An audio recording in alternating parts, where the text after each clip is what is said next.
Yuda ichokome klenklen kukujin enyo. Yuda niji Yesu Kristo chulo ke Yakubu nyemile ngma ya hame ni achame ni afiame kronkron ye chenyu molemle ni ake ame eto aha Yesu Kristo le. Mobona leke hejole ke suomo afa ke yanu ahanye. Keje kuku niji ete ke ashinyo make ikpa amali chonloi.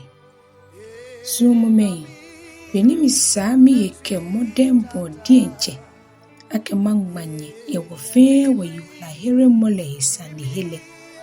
Ina ake yeyi ake mangma nimi ke wonye ka kuninye pele hemo ke yenini atu awu kronkron bile ade shikumele.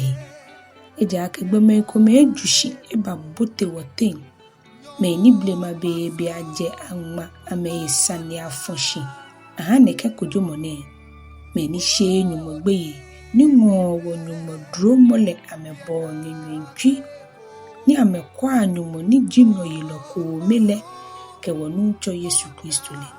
Shimi tao ake makainye nyeni nyele enefe momole ake nucho le here man le keje Egypt. Shino sele ekpata me ni heye le ahi ni mwenbofu ehu ye hie amenupa ye lilemni. Shimo ameshi amedienche ameshi ne hele. Ekena no pain efimo ame eto dumpi mli. Eha gbulule no kujomole. Kaimo boni Sodom ke Gomora ke majini jwere ame hele. Boni ame bo adwama hu tamomene me no. Ni ame tao ni ame ke bofwele afe efonle. Enefe kashia ke ukadi hame fe ni nana no lamni no mwole. Naka ino me ni jushi bote mnile hu bulio helo le. Ye ame la moya mni.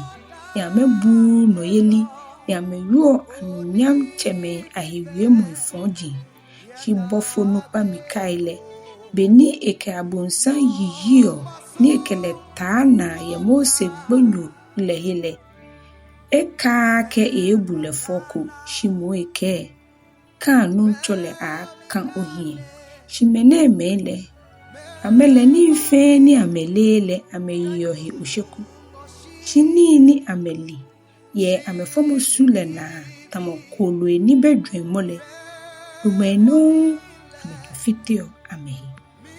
Bo hame. Ejake ameko kain bele ni ameko shishiumo amefon amenotamo bilian ese na mohiwo. Ni amehie kpata ye atuache momni tamokora. Mene meji meni uonye suomo ni le ahimuji. Ejake amekenye yoni ni ameshegbe yi.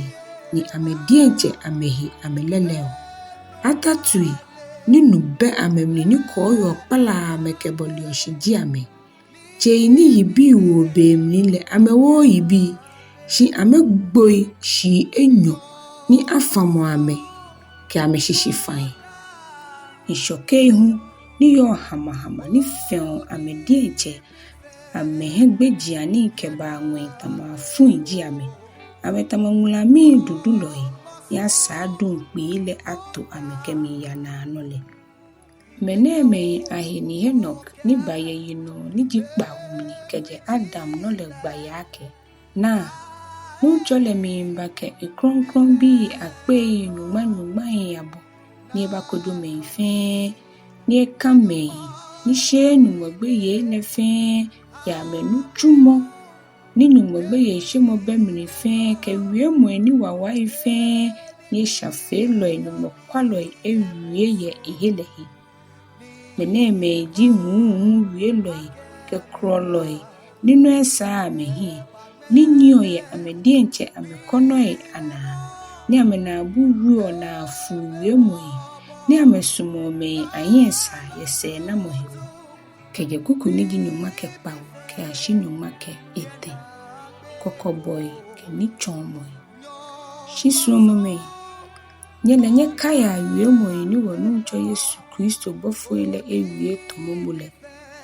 Amekenya ake, na gbebe le mli le hifo yelo ni nyo ye amedie nche amekono ifon jin le ana le haba mene me ji me ni kemi gbla mo ibale me ni nyo ye helona ni bemu mole shisu mu me nye le nye twa nye he nye ma nye he moke yeli ni he chejogba le no ni nye solia ye mo konkron le ni nye kwa nye he no jogba ye nyumo so mo le ni nye kwa wo no cho Yesu Kristo mobo na lelegbe ko ni nye na no wala me ni ji dwemu enyonyo chemele nye na me mobo me ko me hu nye sha amekeja la le mni ke here a ameyiwa me ko me hu nye ke hegbeye shemo ana me mobo ni nye hia ametade ni ameke helu jemba ewe mujile tete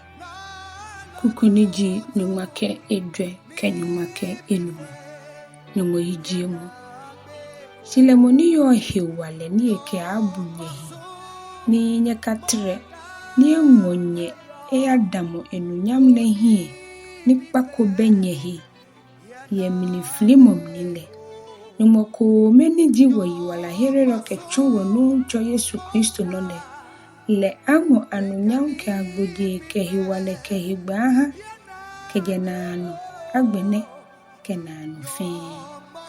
Amen. Hallelujah.